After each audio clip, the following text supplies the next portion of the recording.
Hola a todos, bienvenidos. Good afternoon. Feliz Dia de los Muertos. My name is Abelardo de la Peña Jr. I'm the Director of Marketing and Communications with La Plaza de Cultura y Artes, and we welcome you to En Casa con la Plaza Cocina.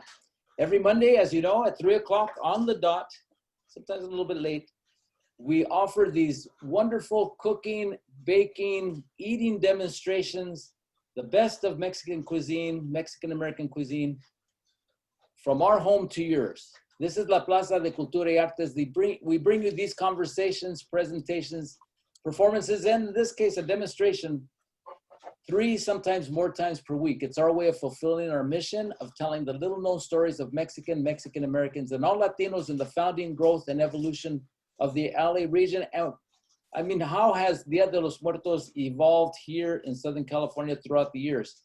It really has grown in popularity, but also in authenticity, I think. So those of you out on Zoom, you know we have our chat feature. You can ask questions on the Q&A at any time. If you're on Facebook Live, please use the comment section to let us know where you're viewing from. Ask questions, make comments. We welcome this interaction. You'll see it's a very interactive program that we have here on En Casa con la Plaza Cocina. To get the action started, let me introduce to you Jimena Martin, the Director of Programs and Culinary Arts. Please take it away, Jimena. Hi, Everardo. Thank you so much. And happy Dia de los Muertos, everyone. We have a very special treat all the way from the Inland Empire, from Riverside. It's really nice that we get to diversify our offerings and to our families out in the Inland Empire. I'd like to introduce you to Melissa Martinez, owner of Vegancitas. After being in social work, becoming a mom, and developing a chronic illness that can be debilitating, she found a new way in her way to heal in her path. She started cooking plant-based foods and baking as her guiding light towards health. She would post her progress and work through Instagram, and lots of folks were responding to the beautiful work that she was putting out there. So in 2017, through support of family, friends, and folks online, Vegancitas was born. So I'd like to introduce you to Melissa Martinez, who today is going to be making vegan sugar skulls. Hi, Melissa, how are you? Hello, I'm great. How are you? Good, thank you. So tell us a bit about yourself. What are you doing? I hear you're doing some really cool stuff with some grants. The Greatest Baker. Can you tell a little bit more what you're doing? Yeah, well, the Greatest Baker, they're looking for the greatest baker, right? And they're choosing one baker for their contest, and once they win that contest, it's a grant for $10,000. And how I would love $10,000. The growth of Vegancitas has it's been very quick, very fast, but it's been wonderful, and I've grown a little out of my kitchen, and so that $10,000 would be amazing to get a larger kitchen and to branch out more with Vegancitas. That's really wonderful. So tell us, how it was. Were you a baker prior, and then as things turned out to going more plant-based, then you decided to go vegan? How long did it take, like, to transfer one recipe to another? You know, like not using eggs or butter into more of a vegan lifestyle with your baking. I've been baking all my life. I've been really enjoyed cooking since I was about 9 years old. So by now, by the time I became an adult, it was just part of my life completely. So I'm always trying to challenge myself in different ways. When I had started vegan cooking and vegan baking, just trying to find different replacements for the eggs and the dairy and anything animal related. And once it really didn't take much as far as transforming anything. Like anything, when you're starting something new, you know, practice is what always makes perfect. And the more I practiced, the better I got at it. And it became really easy to where it's just totally part of the way I make everything now. Everything that I make is a veganized version of something else. And so I've already, you know, egg replacers, you get good at it, and you figure out, oh, I can replace it with this, or I can replace it with that. And it becomes a fun game. No, it always is an adventure when you start to switch things out. I recently started doing vegan baking as well. So earlier I was asking you questions like how to replace the egg, things like that. And again, it's a work in progress. So once you get the right recipe, like the recipe we have for today, for those who signed up in Zoom, we will send you the recipe with your email. But to get things started, please, Melissa, show us how you're going to make our sugar skulls, please. Sure. So the first thing that we use, I don't know if you are familiar with sugar skulls when they're made, or if you've made sugar skulls, it's a really simple process. It's just egg whites and white sugar. But if you don't use animal products, if you don't use eggs or anything like that, you can use a can of garbanzo beans. And if you just pour the juice, the brine from the can of garbanzo beans, you have this like this very thick type of brine that is the same consistency as egg whites. And so you can measure it just the same as you would, you can measure it to equal the amount of egg whites. So for here, I'm going to add my aquafaba. I'm going to add about 4 tablespoons into my bowl. Now, once I do that, you want to make sure you have either an electric stand mixer or you have a hand electric mixer, because you want to put air into the aquafaba to create bubbles, and those bubbles help it bind everything together. So I'm going to mix this really quickly.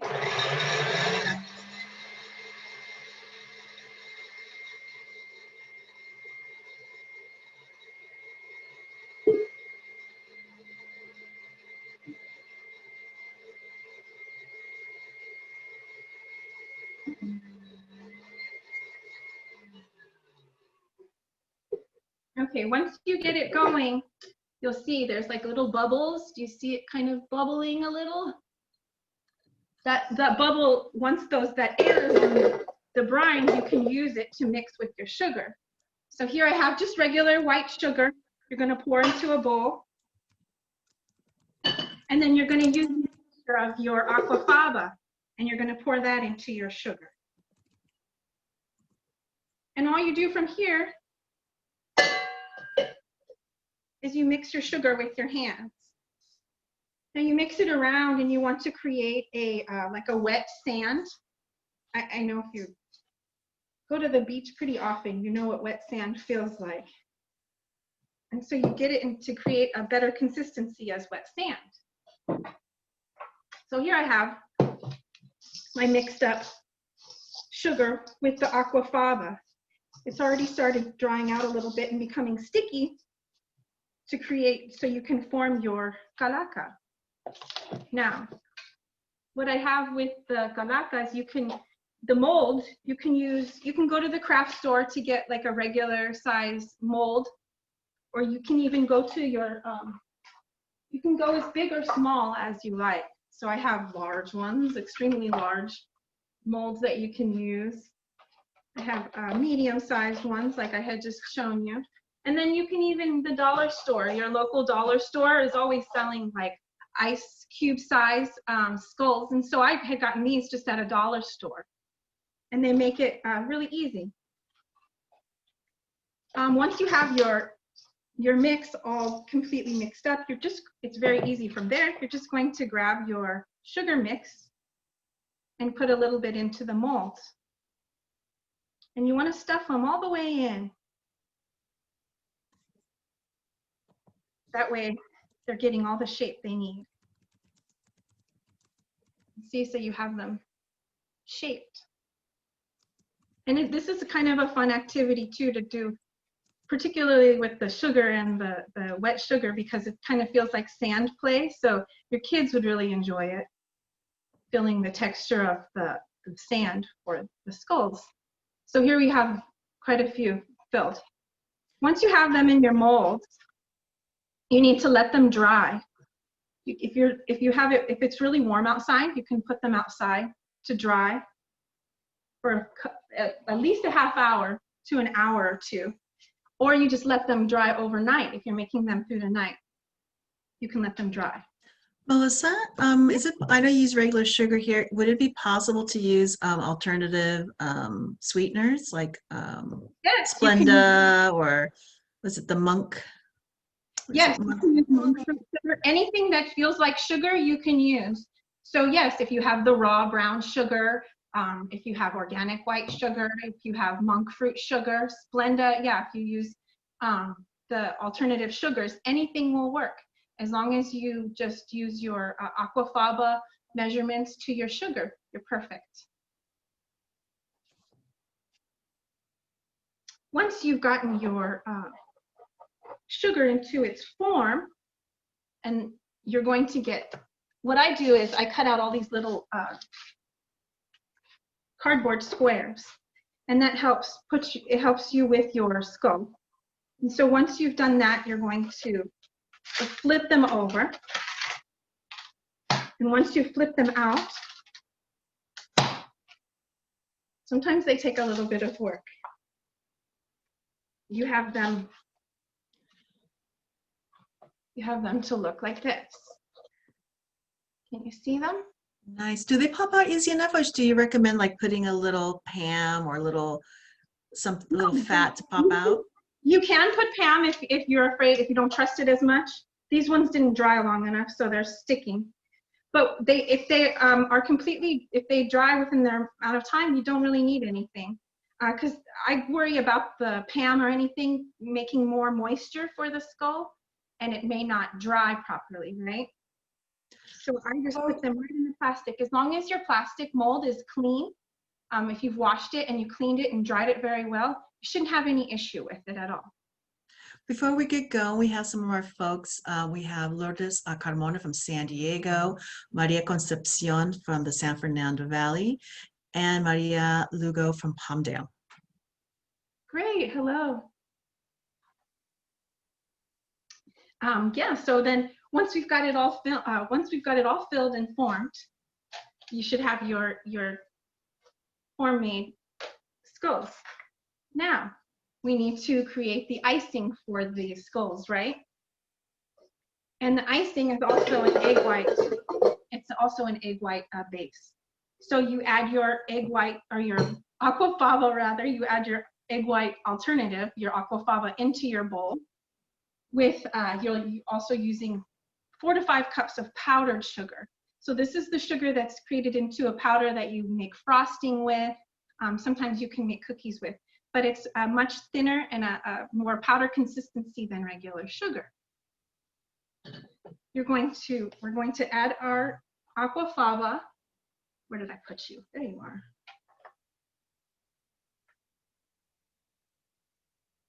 Add your aquafaba into your bowl. Now, like I said before, you can use a hand mixer as well. If you don't have an upright mixer.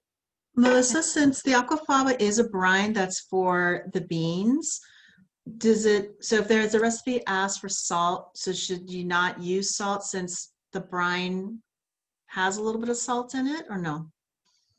It doesn't really matter. No, it won't make any difference. If you use sodium with the salt or without, no, it doesn't make any difference. The brine itself too isn't, it's not very salty. Okay. No, it's not salty at all. So I put in my powdered sugar and the brine, and you're going to stir this until it creates a kind of a toothpaste consistency.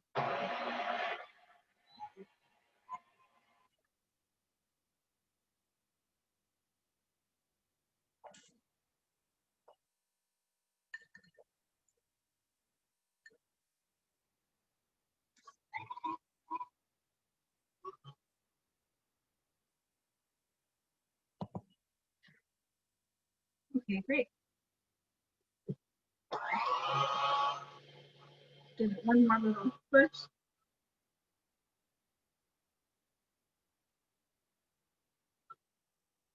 So with your aquafaba and your powdered sugar, I've created a frosting. And so it's really sticky and like toothpaste. I always feel like it's like toothpaste. That's really amazing. Looks like meringue. Yeah. Yeah. Yeah, if I worked more at it and probably less sugar, it would be more of a meringue. Here it's just like a cookie icing. And so once you've created the cookie icing, you can use different food coloring. And so I've made different colors for my calacas. You can use anything you like for the different colors. Now for your, to put your frosting in, I used frosting bags that you can buy at a cake supply store, but you don't have to use the cake supply frosting bags. You can also use a Ziploc bag.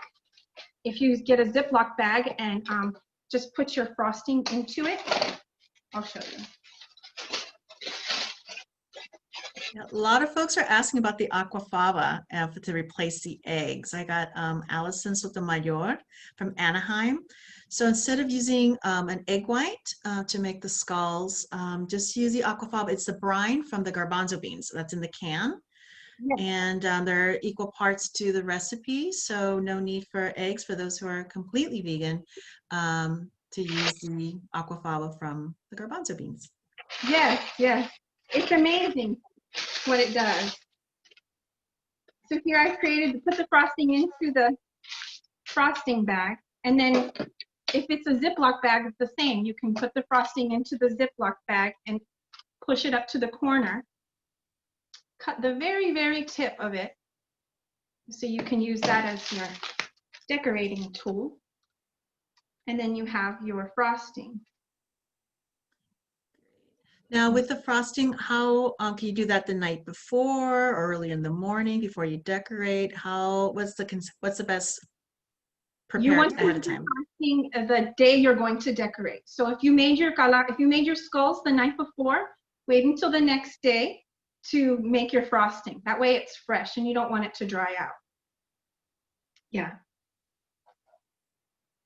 So once we've gotten our frosting, this one's just white, but I'll use different colors that I made. So I have my skull on my piece of cardboard, and then we just get your frosting. And you can fill up the little spaces just to make a pretty face, whatever you would like to do to make your face. It's usually good too if you want to decorate it. If you're decorating your school for your nana or your grandpa or your uncle or your tia, you can write their name on it. You can get beads or sprinkles, cookie sprinkles. Here I've just got just regular cupcakes beads that I like to use. And I'll show you in a moment here how I put them on the skull.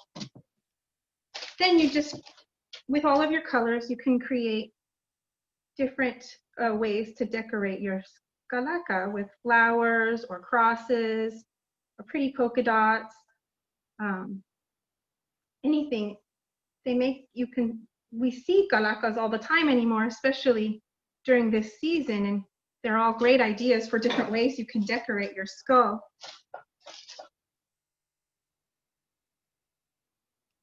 So you just want to paint on the teeth a little, and the eyes, and the nose, and the mouth.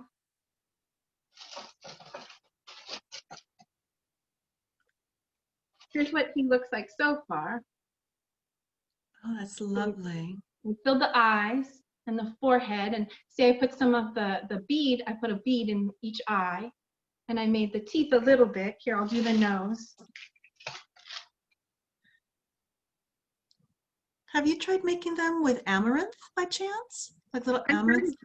I actually had just learned about that particular style this year. It's something that I've always wanted to try to do now. Have you done those yet? No, we have a mobile program, La Troca. We celebrates indigenous ingredients. So one of the main key ingredients we talk about is amaranth, and we talk about the history of how it was used. It was a sacred grain, how the Aztecs adored it, and it's full of protein. But then when the Spanish came, seeing that folks were praying to it, they banned it. And we almost lost the amaranth as a plant that's indigenous to the Americas. And in one of the celebrations, they would make like sculptures using amaranth as part of the mold thing. So again, that kind of cross colonization. Now we use bread, now we have sugar. But at the end, we still have that legacy through alegrías. Yes. Yeah, it's amazing. Like we had said before, or you all had mentioned, just how Dia de los Muertos has evolved here. I'm probably the fourth generation in my family, third generation maybe. My grandmother is Tex-Mex. She was not born in Mexico, however, her ancestors were. And so, since she lived in Texas growing up, it was, as we know, their culture was completely erased, and so they had to just assimilate and become Americans. And so, as my grandmother, became a woman and had kids and grandkids, and I came around. I guess I came around, and we just kind of would learn about it, Dia de los Muertos. It was something that we really embraced together, and it was something that we wanted to learn about and celebrate. And so, yeah, not really until not very long ago, did our family actually celebrate it, and my grandmother. And it's amazing, like what was erased from our history and how we can bring it back with all of these things, and how beautiful all of this exercise can be, that was denied from us for so long. And so it's a really enjoyable process. The ceremony, all of it is really enjoyable to me, and something that reconnects us back to where we came from, right? No, it's great, like you're saying, that multi-generational conversations with your grandmother, with your mom. And again, it's like creating these things, these objects. It's like heritage on a plate. And Totally. again, the beginning of conversations, and really kind of nowadays we're all being more enlightened and really looking back where things originally came from, and honoring those indigenous ingredients. And so Amaranth just came to mind. Yeah, no, ingredients like that, yeah, they'll fill me up just the same way. Like I want to know everything about it. Like, oh my gosh, I've been missing this for so long. Like, what else can I do with it? So when I saw those amaranth skulls this year too, I couldn't. Oh my gosh, there's even more that we can do. Yeah, just as it goes every year, you learn about so much more, and it's like, gosh, there's even more to it. It's amazing. It's amazing every year to me. Yeah, and it's a healthier alternative as well, since the amaranth is considered somewhat high in protein. Very much, yeah. Yeah, very much so. Yeah, amaranth is a snack that I really enjoy, the amaranth bars that you can make. Okay, so I'm almost got my galaka here done. You can use any colors you like. I'm particular to candy colors right now, so I made all mine candy colored. How does she look? She looks gorgeous. That Yeah. is really, really nice. This is such a treat. So yeah, and here's even little ones that I've made, little tiny ones. Those are from the dollar store molds that I had made. And if your sugar skull breaks up a little, I have one here the skull broke a little bit, and so I was able to just add the icing onto it to use as glue. So if your skull breaks, you can glue them back together. And the icing only takes minutes to dry. So once you've made your skull and you've put your icing and you've decorated your skull, it takes just a little bit to dry. You can add more beads to it. If you have sequins, you can add sequins. If you have really anything, because these aren't going to get eaten, right? They're just going to be put on the altar for our ancestors to enjoy. So you can pretty much add anything you like. I add just a couple more beads. But yeah, that's how you make the sugar skull. You can usually, people usually have, man, tons of them, dozens of them around their altars to have. Did you have any other questions? Well, we have some folks saying hello all the way from Miracle Mile. Just also, this has been amazing, and how easy that was. Yes. It was really, really amazing how easy that was. Yeah, it's a really easy project. So you can do it in large numbers. If you have everybody over and all the cousins want to do it, it's a really fun project to have everybody do together. How long does it take to dry? Because like we were talking earlier about our family days, And we've always wanted to do like sugar skulls, but not thinking with the aquafaba that it would take too long to dry. Well, just like the egg whites, it would take a little bit of time. So, but as I said, if you're outside, like today, I had put some skulls outside, you know, with the dry, hot air, and they are dry in a half hour. So if you can have, if you're outside, they'll dry really quickly. If you're inside, they'll take a couple hours. I would say maybe 1 to 2 hours to dry, to where you can be able to flip it out and then start to decorate it. But if you can get them all prepared the night before and then have everybody come and decorate them, it'd probably be the quickest way to get it all done if you have a large number. Because every year we try to switch out our offerings for our families. I think this is something that's totally doable that we can add on. We have a garden culinary program that we also offer in addition to hands-on art workshops. Yeah. I think we just found a new project. That sounds... Oh, yeah. Yeah, it's a great project to do with a number of people. It is. It really is. It's like, I guess, like decorating Easter eggs or decorating cookies, you know. It's something that everybody gets to enjoy together. Absolutely. In addition to hands-on making, also we usually do have like a little takeaway, like what it means and things like that. So to kind of bring cultural significance to what the project's all about.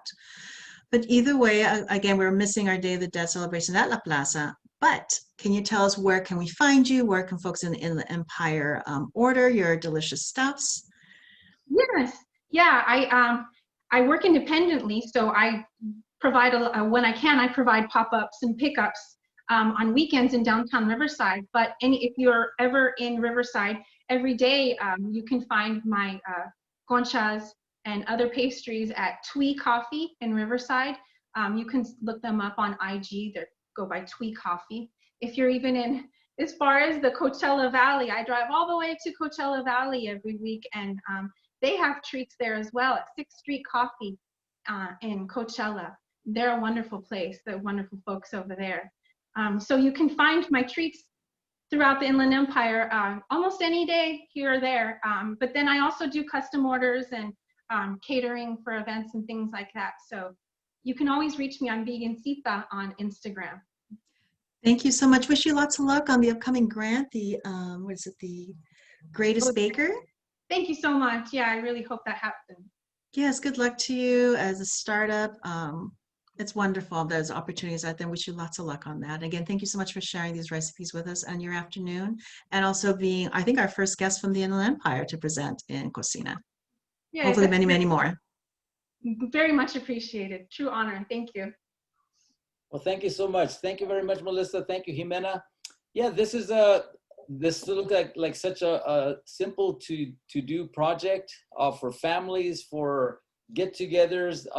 Definitely something that we're going to try the upcoming Dia de los Muertos. I know for a lot of you, Dia de los Muertos is very different this year because of the circumstances, but there are a few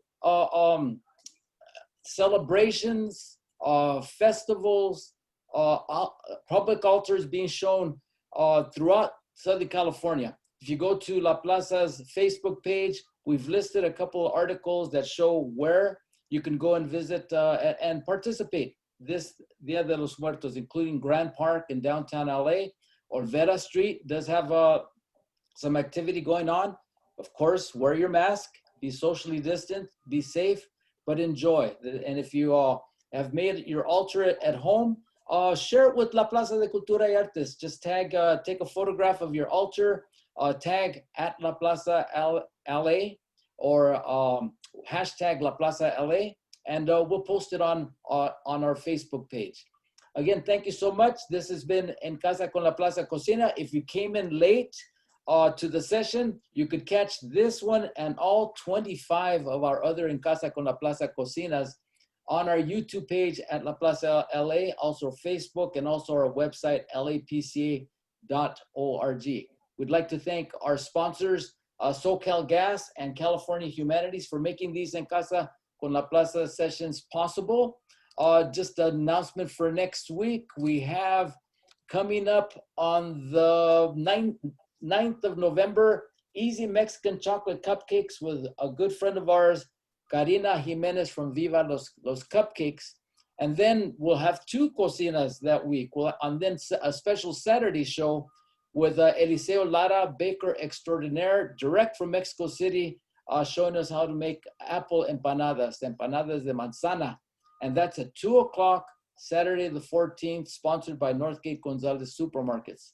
So again, muchas gracias a todos. Thank you very much, Melissa. Thank you. Feliz Día de los Muertos a todos. Y nos vemos hasta la próxima. Bye bye.